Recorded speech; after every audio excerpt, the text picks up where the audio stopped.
Olá, meninas! Esse vídeo é uma continuidade do tema da birra até a ordem. Existe a primeira parte, caso você não tenha visto, dá uma olhada que realmente está um conteúdo bem interessante. Hoje, como continuidade, nós vamos falar sobre castigo e consequência. Quando aplicar? O castigo, ele é muitas vezes confundido como uma consequência de uma ação, porém eles têm definições bem diferentes. O castigo, ele não é vinculado à ação. Por exemplo, se você não tirar a nota boa no colégio, você vai ficar sem presente de Natal. Uma coisa não está vinculada à outra. Uma festividade é um evento, o colégio é outro evento. Então, são duas coisas apartadas entre si, porém, no castigo se vincula isso. Está associado com punição. No castigo, geralmente, a criança não aprende o que realmente é necessário aprender para ela conseguir mudar. Por quê? Porque ela não entendeu a importância da ação. Ela simplesmente acha que vai ser punida se ela não fizer o que estão dizendo para ela fazer. Não é à toa que, geralmente, os pais que aplicam castigo, o filho não muda. Geralmente, ele continua fazendo a mesma ação errada todos os dias ou com uma certa frequência. Ele continua tendo as mesmas atitudes. Por quê? Porque ele não aprendeu, não tá, a punição não associa à sua ação, então ele não aprende. Já a consequência é diferente, porque a consequência está 100% conectada, ligada à ação. Por exemplo, se você tirar nota baixa no colégio, você vai reprovar, seus amiguinhos vão se distanciar de você porque eles vão para outra série e você vai ficar com os mais novos. Você vai rever esse mesmo assunto um ano inteiro novamente. Então você vai mostrar as consequências. Existem vários exemplos práticos de como aplicar consequência. E esses exemplos que são da vida real, que realmente aconteceram e foram extremamente eficazes, exigem dos pais uma certa firmeza, porque a criança vai perder algo que ela gosta. Por exemplo, se a criança costuma jogar os lápis no chão ou jogar brinquedos no chão de forma agressiva, ela vai ficar sem aquele lápis, ela vai ficar sem aquele brinquedo. E quantos mais ele jogar no chão, todos aqueles que ele jogar no chão de forma intencional, ele vai ficar sem. E aí os pais vão precisar nesse momento trabalhar o seu emocional, porque se for uma criança que já está acostumada com o caos e ele joga muitas coisas no chão, ele vai ficar sem muitas coisas por um bom tempo. Então, no momento em que a criança joga, por exemplo, os lápis do colégio no chão, você diz: ah, então jogou no chão, fica sem. Fica sem. Não está valorizando o lápis, então vai ficar sem o lápis por um tempo. E aí a criança vai chorar, vai pedir novamente, vai dizer que mudou. Ela vai fazer de tudo para recuperar aquilo que ela está perdendo. E você, na postura de instrutora, porque, na minha opinião, a função da mãe e do pai são de instrutores para a vida. Então, você nessa posição, você explica para ele: eu sei que você entendeu, mas como você jogou dessa vez você vai ficar sem e cumpra com a sua palavra. Como eu disse no vídeo 1, é necessário que haja um cuidado com as palavras, porque o que você disser é importante que você cumpra. para que o seu filho entenda que existe ordem dentro da casa. E aí você retira aquilo que ele jogou no chão, ou guarda, ou se você for eh, eh, mais rigoroso, você pode não entregar novamente, mas você pode guardar por alguns dias, tá? E depois devolver para ele. E aí ver se ele realmente entendeu o comportamento. Se ele entendeu que se ele jogar algo no chão, ele vai perder aquele algo. E aí ele vai para o colégio sem o lápis, ele vai para o colégio sem os pincéis. Ele não vai poder brincar com aquele brinquedo porque você vai colocar, vai guardar num local que ele não vai ter acesso. Aí tem mãezinhas que dizem assim: Mari, o meu caso é diferente. O meu filho não joga só lápis, ele joga a mochila no colégio. No colégio, ele larga a mochila, ele joga a mochila no chão e sai correndo, e eu que tenho que toda vida pegar, porque senão vai ficar lá. Então, eu já acompanhei mãezinhas que o caos já estava meio que instalado, né? E que a criança, ela simplesmente não dava valor a nada do que ela tinha. Nesses casos, vai precisar ainda mais da sua postura de firmeza, da sua postura de instrutora.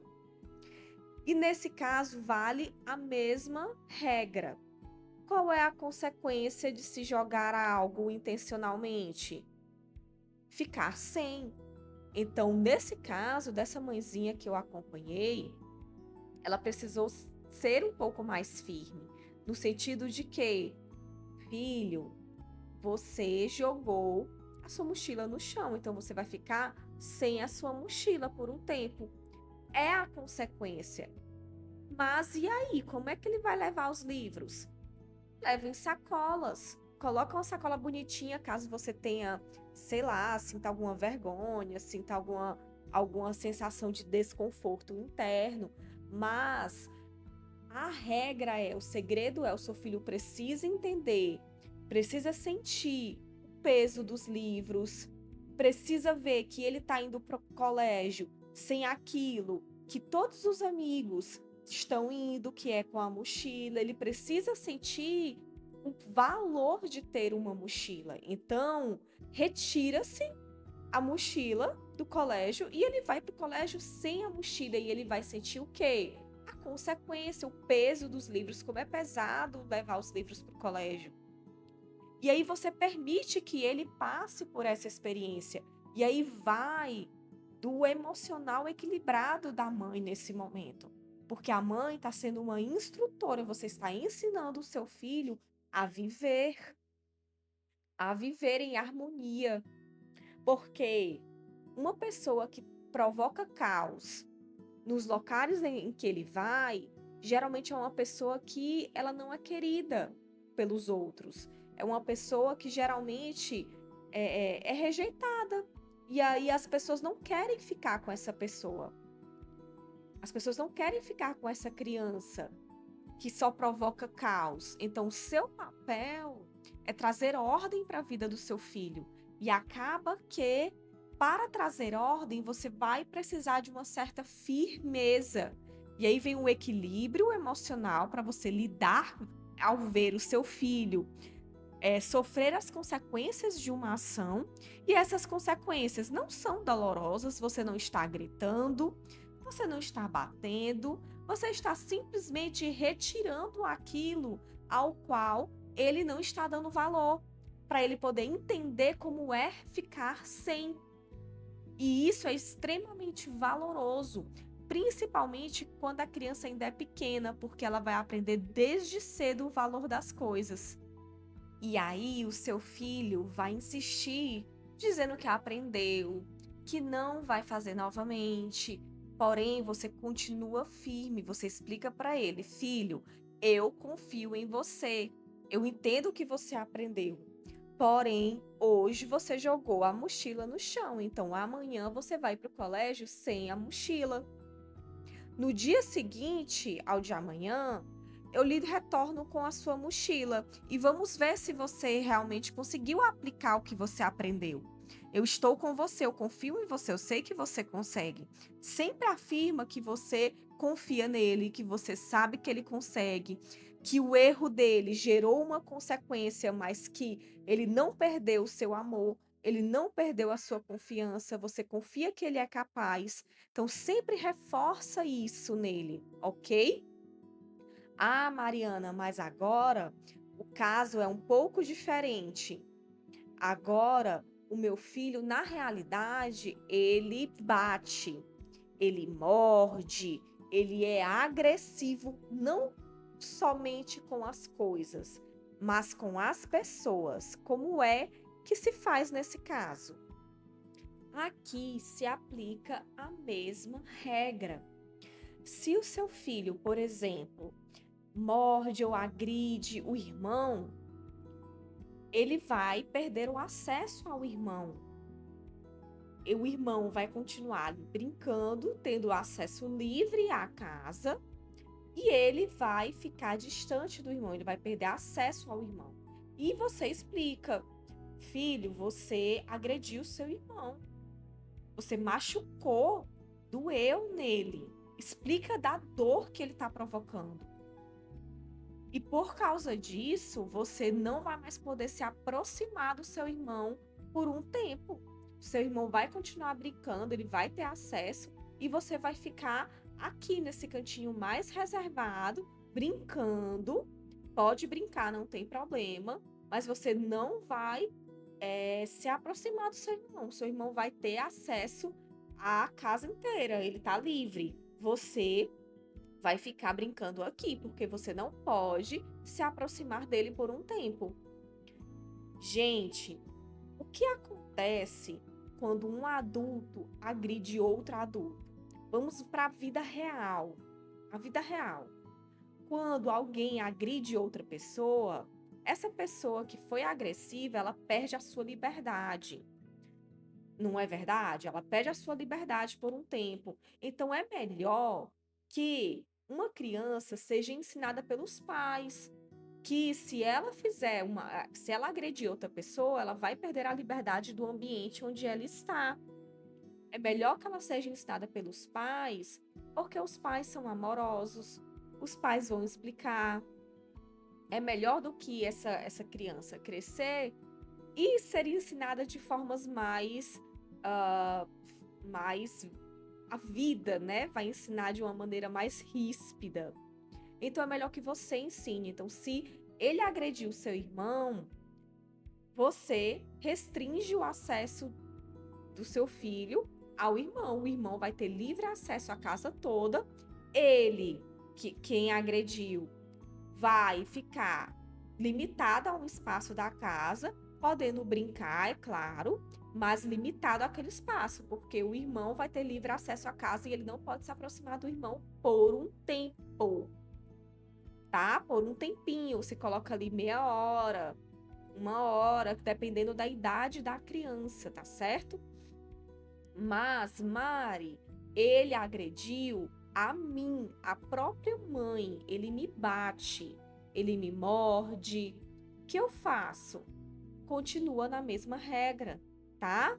Então você vai dizer para ele: "Nossa, filho, você me bateu, você me mordeu. Ai, doeu muito, fiquei muito machucada.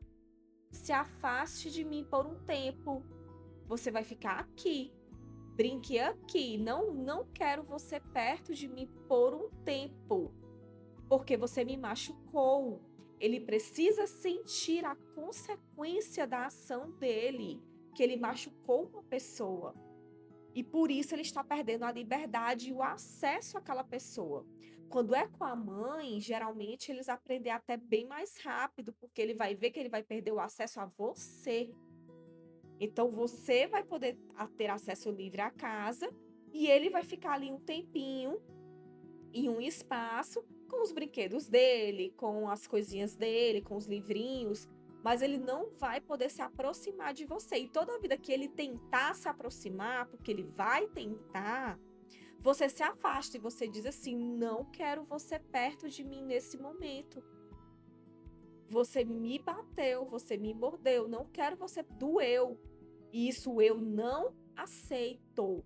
Começa a falar isso eu não aceito. Então, você vai se afastar de mim por um tempo. É aquele local que eu disse que é para você ficar. E aí você deixa ele lá novamente. Entendeu? Dependendo da idade da criança, você deixa um pouco tempo, depois mais tempo, tá? Mas eles vão aprender muito rápido. Se você for nessa linha de causa e consequência, geralmente mesmo, eles aprendem muito rápido. Um último exemplo prático do dia a dia, para a gente poder então passar para a questão de limites, é quando uma criança ela tem dificuldade para ir embora dos locais. Para ir embora no momento em que os pais finalizaram o que precisaram fazer, eles chamam a criança para ir embora e a criança não quer ir embora. Como que se resolve isso? Também causa e consequência. Você vai se aproximar do seu filho e você vai explicar para ele: filho, tudo tem começo, tem meio e tem fim. Eu entendi, eu percebi que você entendeu o começo, chegarmos ao shopping, por exemplo. O meio, que é se divertir, comer, brincar, olhar as lojas. Ok, mas eu percebi que você não está entendendo o fim, a hora de encerrar, de ir para casa. Como você não está entendendo isso, está tendo dificuldade, na próxima vez que eu vier, você não vem, porque você não entendeu que tudo tem começo, meio e fim. Aí ele vai dizer assim: "Não, eu vou vir sim na próxima vez". E você vai explicar para ele: "Não, filho, você não vai vir. Eu entendi que você não entendeu. Eu percebi que você não entendeu que tudo tem começo, meio e fim. Ou você entendeu que agora está no momento do fim". E aí provavelmente ele vai dizer: "Entendi, vamos". E aí, a minha sugestão, a minha dica para vocês, para que isso realmente surta efeito, é que você cumpra com a sua palavra. Que você cumpra com a sua palavra. Quando for na próxima vez de ir ao shopping, você não irá levar o seu filho e vai explicar para ele: olha, nós estamos indo ao shopping, mas lembra que eu falei para você que na última vez você não iria porque você não havia entendido? Eu confio em você, que você entendeu e que você vai ir embora quando chegar o momento do fim, do começo, meio e fim. Porém, como na última vez você não havia entendido, dessa vez você fica em casa. Na próxima vez, você vai. E aí, nós vamos ver na prática como é que tá o seu aprendizado, ok? Então, beijinho, vai, curte o shopping. Na próxima vez você leva, na vez seguinte, você leva e verifica se ele realmente aprendeu a causa e consequência dele perder o shopping por ele não entender que tudo tem começo, meio e fim. Tá certo, galera? Se vocês gostaram desse conteúdo, curte esse vídeo, coloca aqui nos comentários se você conseguiu aplicar alguma dessas dicas, como foi na sua casa. Conta aqui que eu quero saber. E nós vamos agora para a parte 3 do vídeo, onde eu vou falar um pouquinho sobre limites. Ok? Até a próxima!